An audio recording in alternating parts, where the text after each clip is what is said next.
It's that time of the week. We're here with Mike, Reverend Mike. Hello there. Hi, Neil. I'm enjoying a cup of tea today. I made you that cup of tea. You did, because when Neil came in, I said, "Oh, Neil, I'll come in if I have a cup of tea." And he brought it in, and I said, "I didn't really want a cup of tea. I just wanted to see if you'd make me one." So I've now got to drink it. But if someone asked you to make you a cup of tea, would you not make them a cup of tea? You would indeed. It's actually a really nice cup of tea. It is, thank you. Yeah. Thank you. Tell my wife.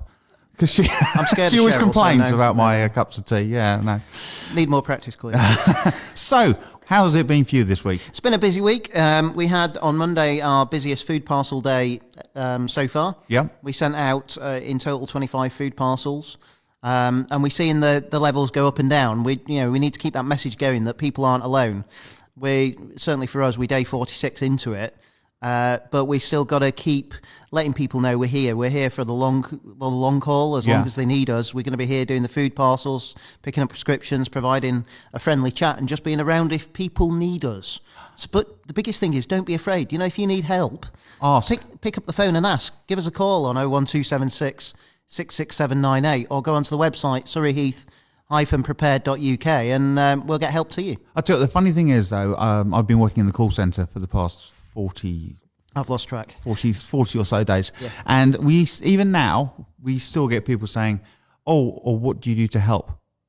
But there have been leaflets, there's been the Facebook campaigns, there are still people out there who do not know what Surrey Heath Prepared is about. Absolutely. And one of the saddest things we had this week, we had a member of the public abusing one of our volunteers, which we talked about earlier. One of our wonderful volunteers is French, and this guy had a go at him because he wanted somebody who was English to help him. It's just really to get that message out. We won't tolerate that. So I had a chat with the individual and said, "Look, I'm really sorry. We won't tolerate the abuse of our volunteers, and we can't help you. But we're here to help people. We're not here to tolerate that abuse. And we're all stressed. We're all struggling. But it doesn't give people permission to be abusive." Well, that's right. That's right. A lot of people don't realise it's actually volunteers. We're not getting paid for what we do here. And so we're doing it out of the kindness of our heart. So if you are frustrated, then please don't take it out on the volunteers. Absolutely. So let's talk about, now this is when you're going to ask me a random question? No, it's not. Okay. No. Let's talk about, because we've discussed, obviously, Sorry He's Prepared and everything, but for this machine to work, it takes an awful lot of people, doesn't it? It does. We've got over 2,500 volunteers, and rightly so, some of the volunteers are wondering why they've not been used yet. Yeah. But when you consider over the 46 days we've been going, we've only had 2,500 requests for help. And some of them mixed together into, one person can do 2 or 3. So if you have volunteered, please be patient with us. We will get in touch with you and use you. But we've just been so thrilled by the amount of people that have offered to help that it's getting, we're not going to be able to use everyone. So please bear with us, and we will get to you. But thank you so much for offering to help. The community and myself really appreciate it. How many, not to the exact, but roughly how many volunteers are actually in the organisation? Gosh, the last look was about 2,800. Okay. Which in an organisation that's 46 days old is pretty impressive. I know the NHS got 7.5 million, no they didn't, 7,500 within 48 hours. But that was a national campaign with lots of media. To get 2,800 plus in 46 days is spectacular, and we're getting new ones volunteer every day. But we will use you when we can, so please be patient with us. That is the thing. Yes, if you have registered, then because some people are phoning in saying I've registered and I haven't heard anything. And then we take those numbers and we call you back. But obviously because people really want to help. They do, and the new website that's being the new version of the website that's being launched will, as you register as a volunteer, we'll give you your volunteer number and say, please be patient with us. We'll be in touch with you. The current website, because it was put together very fast, doesn't have that ability, but the new one that the engineers have been working on will have that. But saying that, the first website, the website Mark 1 went up. Yeah. And we're on website Mark 2 or 3, I think we're on about right? Mark 3 at the moment, and this is going to be Mark 4 that comes out. So in 46 days to be on Mark 4 almost of the website is quite impressive. When I did my company website, it took months. It took absolutely months to do. It does, and the amount of, we redid the High Cross one a year ago, and it took us about a year to work out what was going to go where, and we're still tweaking it. So, Matt and his team who've done this one is just spectacular, really. It is. You've got a very, very good team behind you. And I know you'd like to say a few thank yous as well to people. Yeah, and I think that's the important thing. We've been supported from day one by businesses across the borough, and that's just something spectacular, actually. Camberley bid the Town Centre Business Partnership, got behind this straight away, as did Surrey Heath Borough Council. We're totally supported by the Borough Council. But some specific thank yous, really, to those across the town. Yes. You might know we're the home of Krispy Kreme donuts in Camberley, and we've been supported by them, but we've been supported by TK Maxx, in the store in Camberley, and HomeSense, their store in Farnborough, who've brought goodies out that we've been getting out. We got hundreds of Easter eggs out to people that were donated by Thornton's, and that went to the Eagle FM Easter Egg Appeal, which in their terms, that number of eggs almost saved the appeal for them. It did, because it was very difficult for them as well. It was. And then we've had ongoing support from places, as the shops are closing down, like Costa and McDonald's, the Red Lion pub in Chobham, Clever Cactus. I'm looking at my list, sorry for looking down. We're having ongoing support even now from Camberley Mosque, who've just been amazing, that bring in, they've just come in as we came to do this recording, and every week they're bringing in donations to give out to those families in need, which is just so generous of them. Yes. Camberley WI, Women's Institute, are doing the same. And then looking down the list, places like Next Chapter Animal Rescue are providing us with cat and dog food that we can get out to people, which is wonderful. Which is really important as well. It is, yeah. Because a lot of people, they think, we need food packages. But a lot of these people, they have cats, they have dogs, they have pets. Yeah. I mean, we've had requests for food for goldfish and... Well, we actually have some goldfish food in, which is intriguing. Oh, okay, all right. Yeah, and we've one of the ones that have been absolutely amazing locally, Camberley Garden Apiaries, which is... the honey man, as we know him now, the bee man. And he's been bringing in honey that we've been putting in the food parcels. Porky White sausages. Porky White's based in Woking are bringing us packs of sausages over each week to put in the food parcels for free, which is wonderful. And H&R News on the High Street just keep bringing goodies over for our volunteers here in the open. HQ. He's always open. He is, yeah. Deepak is still going and delivering stuff. Needs a haircut, so I didn't recognise him yesterday. He's suffering from the lockdown haircut issue. The thing is that you go into his shop, and it's quite a thin shop anyway, but you go in there and he's standing at the end and you just stand at the door and wave, and he gives you a wave, and gives you a smile. Always smiling. Yeah, I know. Yeah, and there's great. And the other ones give two big shouts out to our two local supermarkets, really, and that's Waitrose in Bagshot and Sainsbury's, both locally in the town centre and at Watchmore Park, because Waitrose have just been giving us loads of stuff, and Sainsbury's has been helping supply the food bank. Yeah, we've been paying for it, but they've been prioritising us, which is great. I had to unload one of the Sainsbury's trucks the other day, and I said to the bloke, and he got out, and he said, how much, which is ours? And he goes, all of it. Yeah, it was a whole home delivery. It was the whole truck. So you were helping actually do some work rather than just talk on the phone? Yes, because you said you couldn't because you hurt your little finger. Yeah, I stubbed my toe, I think. Yeah. So you were just standing there organising. What you do so well. But it's... backhanded comment. But I'm bound to have missed somebody in that thank you list. People have been dropping donations at the door. People have just been so kind and generous. And we've still got that appeal out there on the surreyheath-prepared.uk website. If you want to make a financial donation that we can use to go out and buy the supplies we need. We're buying fresh fruit and veg from Emmett's Fruit and Veg so that we can supply every food parcel. Excuse me, that was the tea repeating itself. Oh, sorry, okay.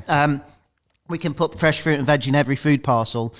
So donations, cash donations on our Just Giving site from the Surrey Heath. So as well as, as well as website. helping Surrey, you're helping Surrey Heath in so many different ways, not only helping people, but also helping businesses stay afloat.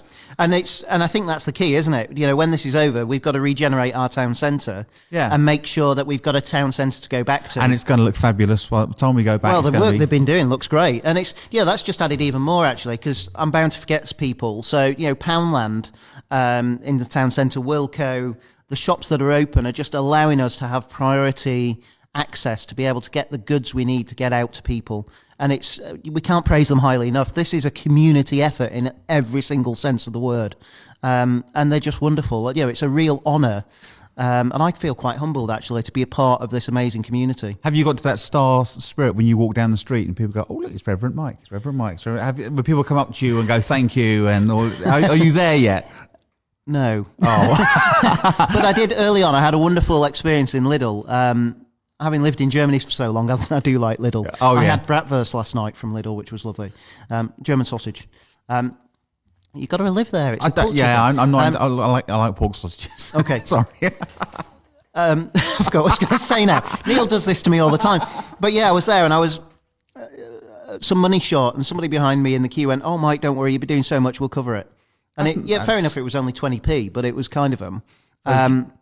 Yeah, and I know the people in the town centre anyway as the town centre chaplain, but people in the shops are just so friendly. And, what I love is being able to walk around and get heckled. There's something special about that. Do you get heckled? I get heckled by some of the security staff and the shop workers because they know who I am. Do you have comebacks, like comedians? Some of them are not repeatable on air. But okay. Sometimes, yeah. There's some good ones out there. I'm ex-army. I'm pretty quick. Oh, good. On the comebacks. Excellent. Well, you mentioned ex-army. Let's go into the Mike's mystery question, I think. So, Mike, this is the cruelness of it, because you might have realised that very little of this is rehearsed, and we just go with it. What scares me even more is that Neil's thought these questions through. Oh, definitely, but has never shared them. No. What I think the listener would like to know is what happened before you became a reverend of High Cross. I mean, yeah. Okay. Obviously you left school, and did you go to university? No. You didn't? No, I'm from Salford. We don't do that.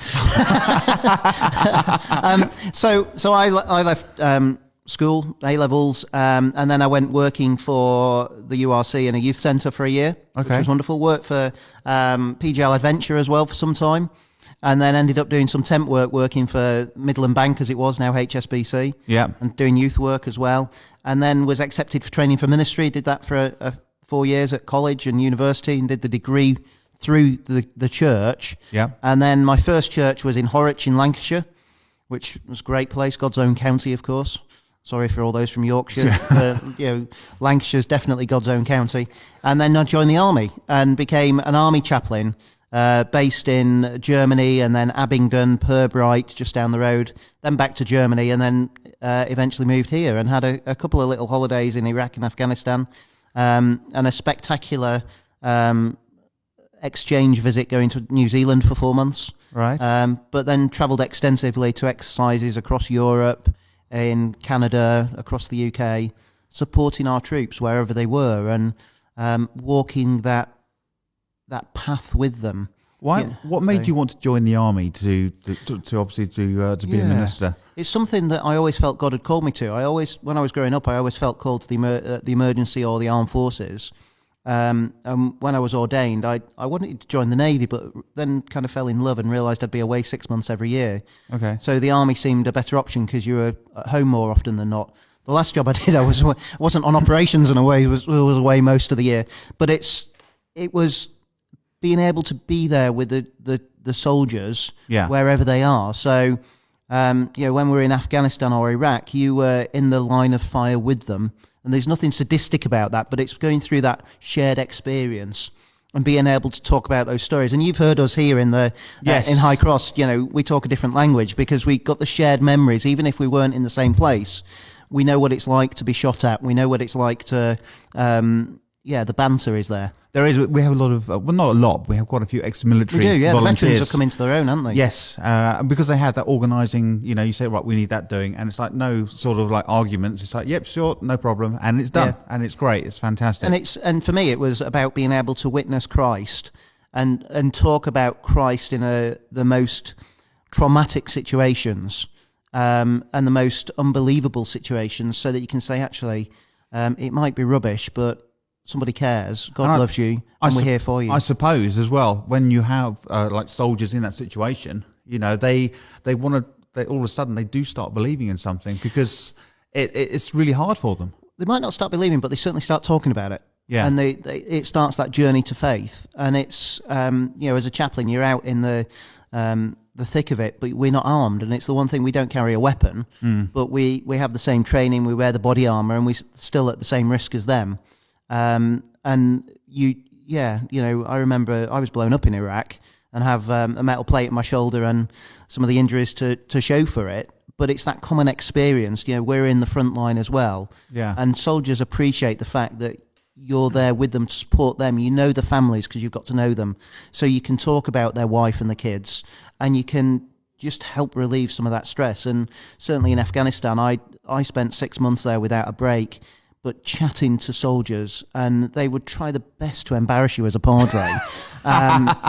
But I'm from Salford. Nothing throws me really, apart from you when you try even harder. It's what I do for a living. It's very good, yeah.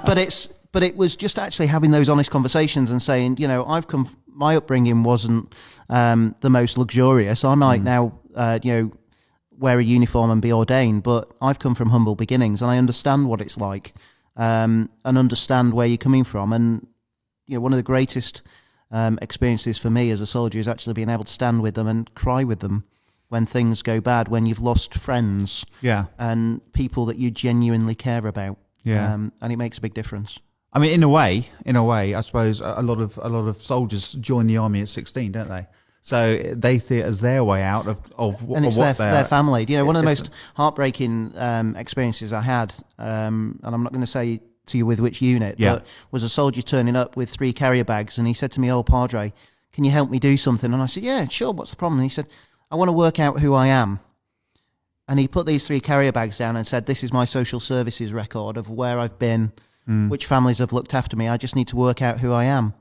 And we spent about 3 days going through those records, and it was heartbreaking.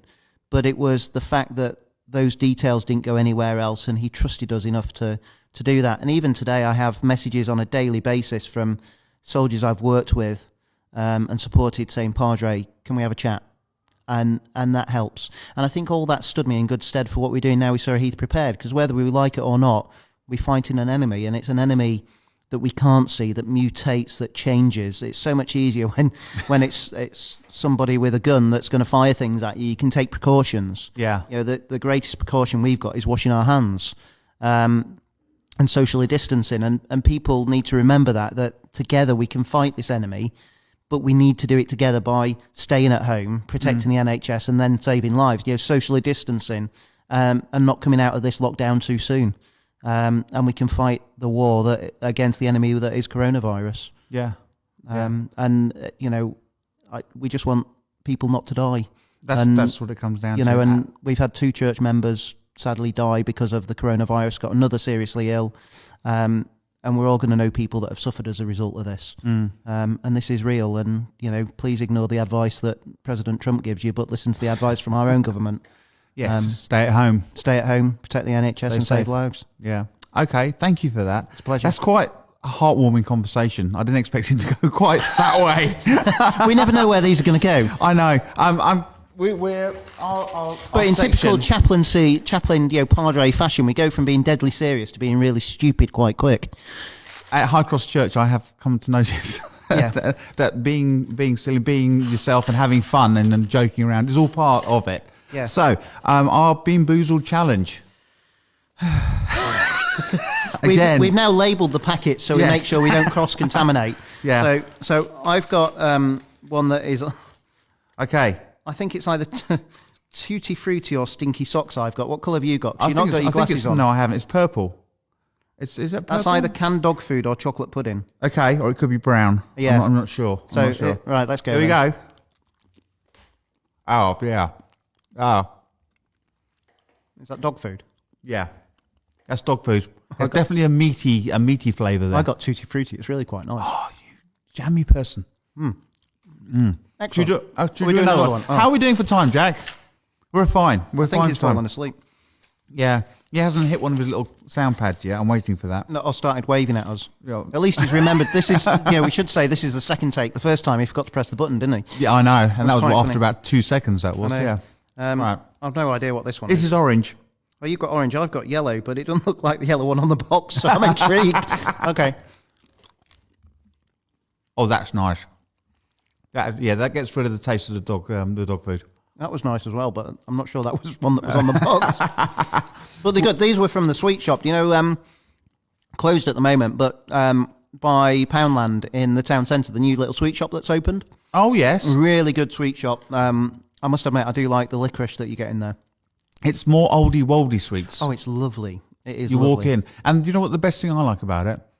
It's customer service. He's there, or they're there, and they help you. Yeah, and they'll let you taste a little sweet if you're not sure. Yeah. No, I do like the new sweet shop. I must admit, they've started doing that in pubs now, aren't they, as well? Do you know if you're not sure of the pint, they'll give you a little sampler? Will they? Or is that just me? That's just you, I think. okay. Yeah. That's can fair I enough. taste that one? Can I taste that one? Can I taste that one? Save a fortune. You would do, wouldn't you? Yeah. It's when you turn up at the table with a round and they're like little thimbles. There you go. Have one each. Right. Thank you very much, Mike. We will see you next week. It's a pleasure, and above all, people stay safe and stay home, and we'll get through this together. Will do. Thank you very much. Okay, God bless.